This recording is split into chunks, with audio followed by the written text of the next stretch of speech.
Hello everyone, this is Joshua Smith of Apollo's Artifacts. It is September of 2019.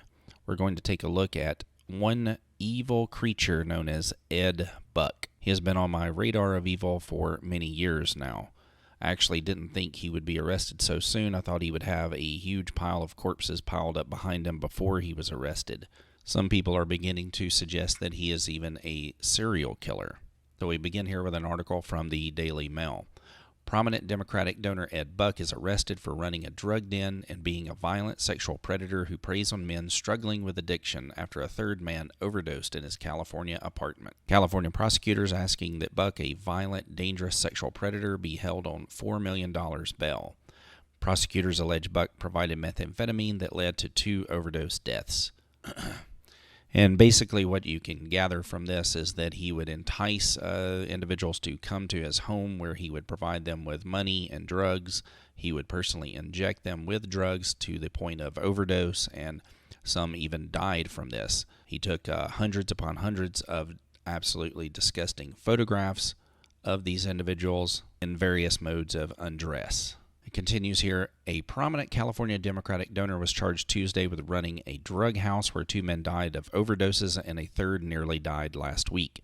Prosecutors say Ed Buck is a violent, dangerous sexual predator who offered drugs, money, and shelter to vulnerable addicts in exchange for participation in sexual fetishes, including administering dangerous drug doses. And this is one of the reasons that you'll see, for example, leftists uniting with libertarians in the whole thing of trying to make all drugs legal or going for drug decriminalization is so that they can remove as many legal barriers to the things that they want to get up to as possible. It's the same reason that they are trying to lower age of consent laws so that they can have sex with minors. That's the thing that Jeffrey Epstein wanted to have happen. Here are the 2 victims who actually died, Jamel Moore, 26, and Timothy Dean, 55. And it's pretty amazing how these Democrats and these Democratic donors will talk about how Black Lives Matter, but then all of a sudden Black Lives don't matter when it comes to big money donors for the left. Prosecutors say that the man grew concerned that he was given an exceedingly high dosage and left. The man is alleged to have returned to Buck's apartment a week later on September 11. Authorities allege that Buck again gave the man 2 dangerously large doses of methamphetamine, resulting in an overdose. Prosecutors allege Buck thwarted the man's attempts to get help, but he managed to escape to a nearby gas station where he called for help. This is literally like something out of a horror film. The man was rushed to hospital and treated. Investigators conducting a search in Buck's home found hundreds of photographs of men in compromising positions. The full scope of his consistent malicious behavior is unknown, prosecutors said. It is only a matter of time before another one of these vulnerable young men dies of an overdose. How is this not involuntary manslaughter or somehow contributing to the death of these individuals? It absolutely baffles me. Any of us would face a charge like that. It says if convicted on all charges, Buck faces a maximum sentence of 5 years and 8 months in state prison, which would probably boil down to about a year, maybe 13 or 14 months, and that's all. Probably in some Epstein-like sweetheart deal, and he'll be right back out and at it again. This is just one of the many ways that the left uses and abuses the black population. They pretend to be their allies, they're their friends. You know, see, he's an ally of the LGBTQ plus population and blacks and all this sort of stuff, and then he smiles and grins with Hillary, and they just love it. They love the money, they love the power, and that's all they care about. If you think they care about anything else, you are gravely mistaken. These are resolutely horrendous, evil people. We continue down here a bit further. It says here, the family of one of Buck's alleged victims, Jamel Moore, claimed in a lawsuit filed this year that Buck fulfilled his sexual fantasies by injecting young black men with increasing doses of crystal meth during days-long sex sessions. These would seem more likely to me to be rape sessions if you're drugging the person and abusing their body as they're passed out. He's probably turned on by the vomit and the urine and all that tends to go with an overdosed and passed out individual. A bit further down, we can see one of the more disturbing images that has come out of Buck's House of Horrors. You see this incredibly emaciated individual here, probably suffering some series of diseases. He's addicted to drugs. This is another thing that comes up over and over with Buck also, is either he will wear long johns or he insists that his victims put on long johns. And of course, we have Pornhub on the television over here. He made the person wear leather effing boots. You can see meth pipes and syringes. He has a blowtorch here for the meth pipe. Various other sexual materials are around. And he has a box full of his sexual abuse toys here that he would use on these pitiful drug-addicted victims. And details here that he would pay sometimes $300 to be able to abuse these people. Here you can see him dressed in the long johns that apparently are part of his fetish, I guess, along with this filthy floor. It also says here, according to legal documents filed by Moore's family in July, Buck has remained active on gay sex hookup sites such as Grindr and Adam for Adam, and has continued to solicit sex from young black men. And then we can go down a bit further here, and we see him with Moonbeam, looking almost as clueless as Joe Biden. Not quite as clueless, but here he is happily grinning with yet another lefty. And it talks about some diary entries here of one of the victims. It says in one entry, Moore wrote, "I honestly don't know what to do. I've become addicted to drugs, and the worst one at that. Ed Buck is the one to thank. He gave me my first injection of crystal meth. It was very painful, but after all the troubles, I became addicted to the pain and fetish fantasy. My life is at an all-time high right now, and I mean that from all ways. I ended up back at the Buck house again and got manipulated into slamming again. I even went to the point where I was forced to doing 4 within a 2-day period. This man is crazy, and it's sad. Will I ever get help? Slamming is a slang term used among gay men for injecting drugs such as mephedrone, GHB, or crystal meth, and then having sex for hours and hours and hours on end or days on end, which often leads to a complete collapse of the immune system. We see here from another victim, Jermaine Gagnon, 28 years old, said that during one such session last September with Buck, that he gave him Gatorade secretly spiked with an unknown drug. This is something that comes up over and over in all these cases that I've been covering for the last several months, where we talk about how children are victimized, or other people like this, these street individuals are victimized, and they are given drugs either overtly that they know about, or secretly their drinks or food are spiked with something. Now, and this is something that the kids in the McMartin case talked about way back in the 1980s, which were denied by the authorities because they said that this is just basically unprecedented and nobody knows about these kinds of things happening. But yet, in all these other verifiably real cases, we see that it's happened repeatedly. And here we see some of his, various tools of the trade there. And we go down here for even more shocking revelations. This guy says, I saw him preparing the drugs at the table. He said, "You've got to watch. I couldn't really stand up. I lay on the bed in the middle of the floor and was just laid out." He continued. He came over. He was like, "I don't think you're high enough for me. I want you to do another point." That's when he pointed me. Immediately, it felt like death took over my body. I don't know what it was. I felt like everything was going to end right there. See, he wanted them so doped up, it's almost like a Jeffrey Dahmer situation. He wanted to create a zombie so that he could rate the zombie whenever he felt like it. Another man, a former porn star who DailyMail.com is identifying only as Blake at the request of his family, wrote to them a detailed account of several chemsex sessions he had with Buck. The man has since died from an unrelated illness.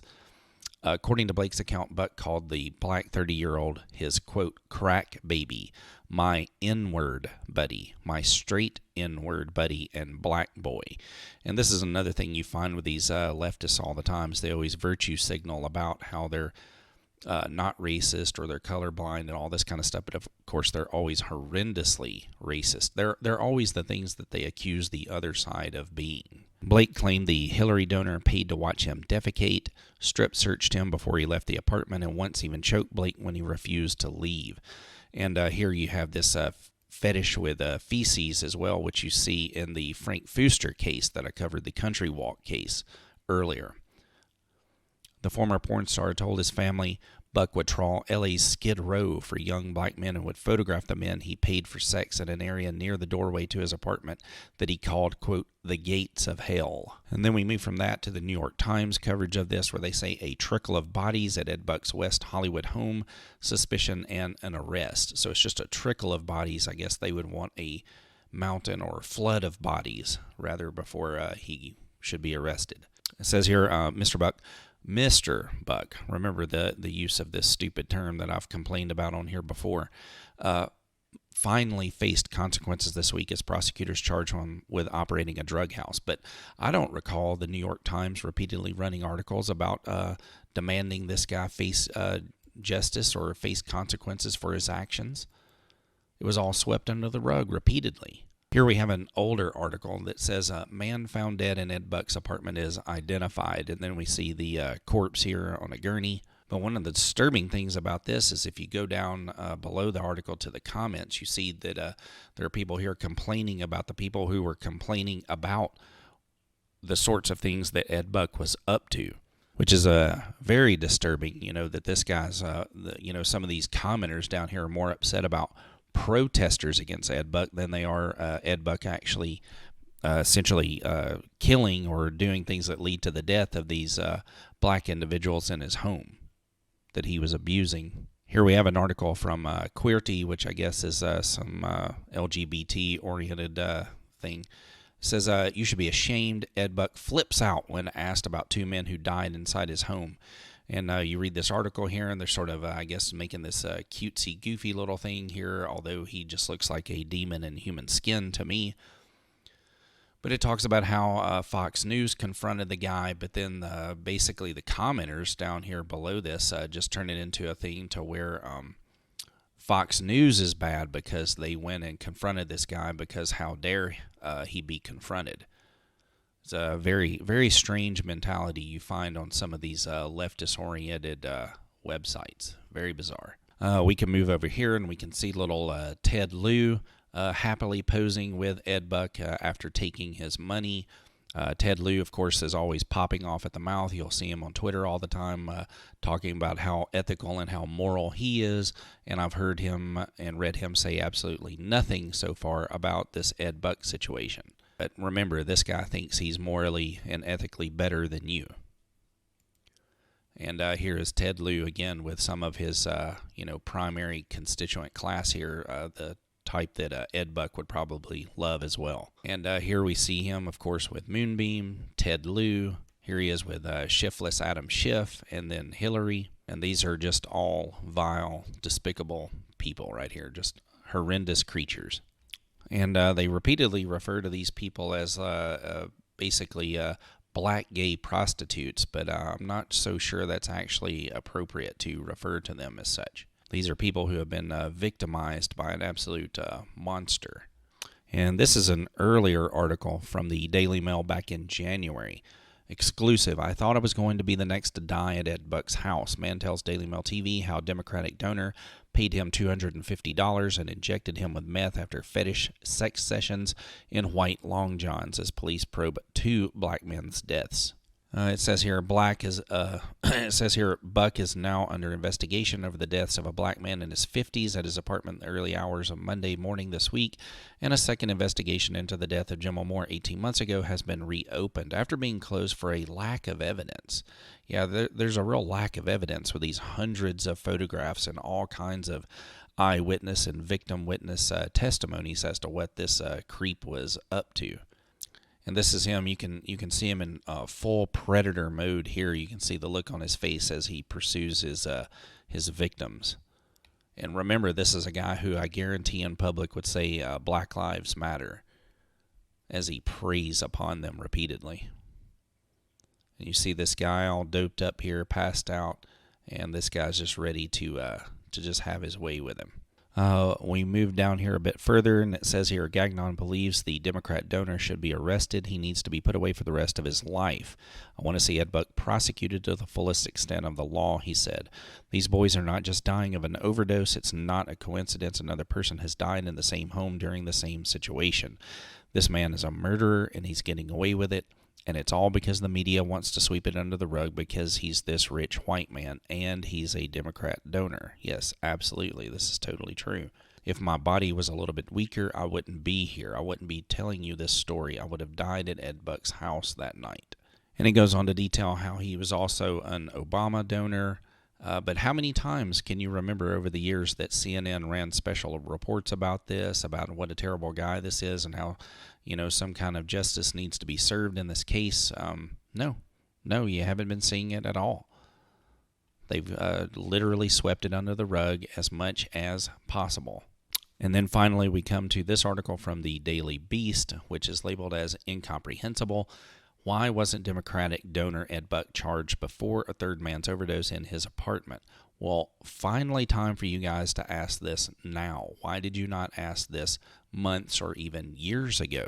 And we come down a little bit in this article, and it says here, I'm disappointed by how long it's taken, Attorney Hussein Turk, who represents the family of one of the victims, told the Daily Beast. It's been 2 years. In that time, we've presented 9 witnesses who've been forced to ingest drugs. The police did nothing with these reports. And this is something that I found it comes up over and over and over, like in the Epstein case, like in the Franklin cover-up case in Nebraska that I've been working on. The same kind of things, the same MO over and over and over. The police maybe will get an initial report. Maybe one officer on the ground will respond and take down the report, but then once it gets into the chain, the hierarchy inside the police station, it's basically done for. It's over with. It goes nowhere. The quote continues here. It says, the reason why we believe police did nothing with these reports is because of the races and sexual orientations of the victims. They're black, gay, homeless, and people who are the most vulnerable of our society. The police don't view them as valid witnesses.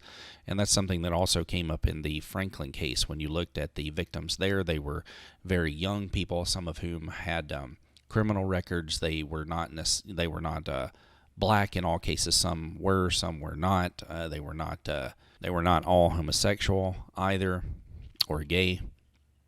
Some were not. Some were homeless, some were not. But either way, the same thing happened in that case, and that is they were treated as if they had no credibility because of the prominence of the people who were being accused. But the least that we can all hope for now is that Buck does spend at least a little bit of time behind bars. It would be great to get the maximum of 5 years and 8 months, but I don't think that's going to happen. If you enjoyed this episode, please be sure to like, subscribe, and share. Thank you.